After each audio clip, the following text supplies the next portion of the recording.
Oda Nobunaga had finally taken the first step toward the unification of Japan. It was a grand story that began when he raised a seal inscribed with the words, Tenka Fubu. What exactly was the ambition behind this seal? And why did he try to usher in a new era at this time? In episode 7, we'll get a closer look at the moment Nobunaga declared his goal of unifying Japan. It was the 10th year of Eiroku 1567.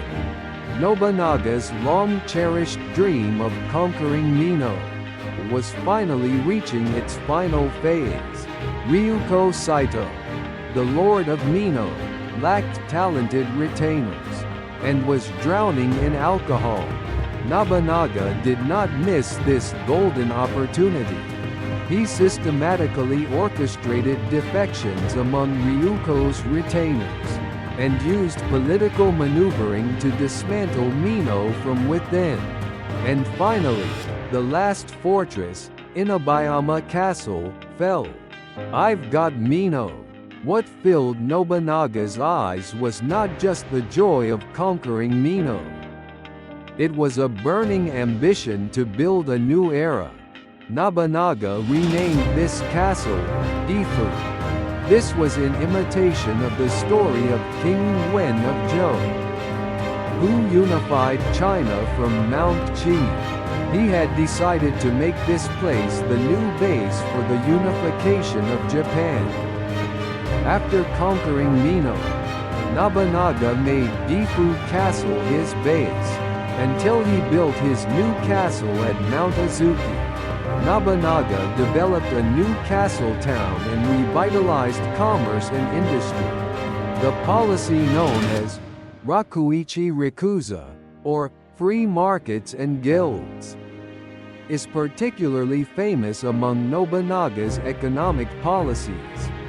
He opened the town to everyone to do business freely, attracting merchants and artisans. This policy unleashed people's vitality, and the town of Gifu quickly bustled with life.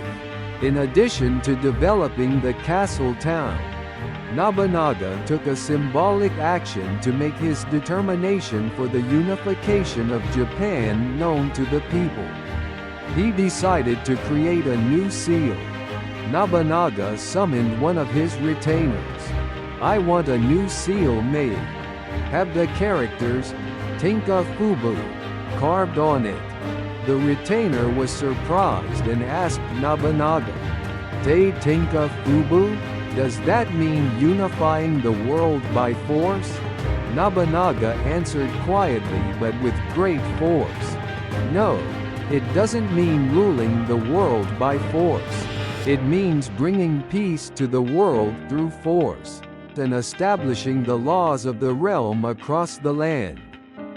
The retainer was struck by the weight of Nobunaga's words. It was not merely a conquest by force, but a grand ideal of building a new order and peace. What Nobunaga imbued in the words, Tenka Fubu, was the destruction of the existing order, and the creation of a new era. At the time, the power of the Ashikaga shogunate and the imperial court had waned, and it was a chaotic period where local shugo and samurai fought as they pleased. To end this chaotic era, Nobunaga tried to use force to bring an end to the confusion and build a new society. However, his ideals met with strong resistance.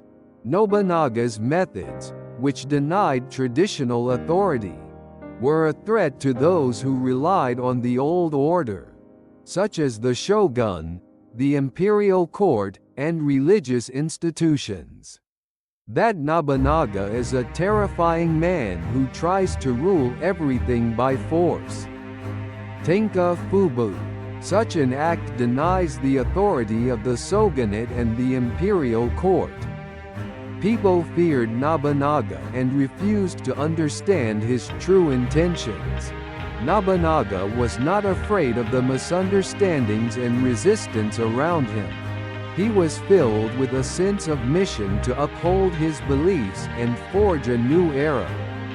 At Gifu Castle, Nobunaga gathered his retainers and said this: "What we aim for is the unification of Japan. It is not to force everything into submission. It is to correct this chaotic world, and build a world where people can live in peace. Tenka Fubu is the guidepost for that. This seal is the proof of our resolve." The retainers were moved by Nobunaga's powerful words and once again swore their loyalty to him. Nobunaga used this Tenka Fubu seal to issue many letters and orders. And the letters stamped with this seal would eventually spread throughout Japan, making Nobunaga's will for unification widely known. Nobunaga's declaration of Tenka Fubu was not just a statement of ambition. It was a declaration of his grand ideal to end the age of war and build a new order. However, this seal would greatly influence Nobunaga's fate. This oath of Tenka Fubu would later make his actions even more radical, attracting the opposition of many, and it would finally lead to a confrontation with the shogun, Yoshiaki Ashikaga. Next time, in Episode 8, the shogun returns. Nobunaga will welcome Yoshiaki Ashikaga as shogun, and finally advance to Kyoto, the center of Japan. However, that encounter will eventually change Nobunaga's fate significantly. Stay tuned.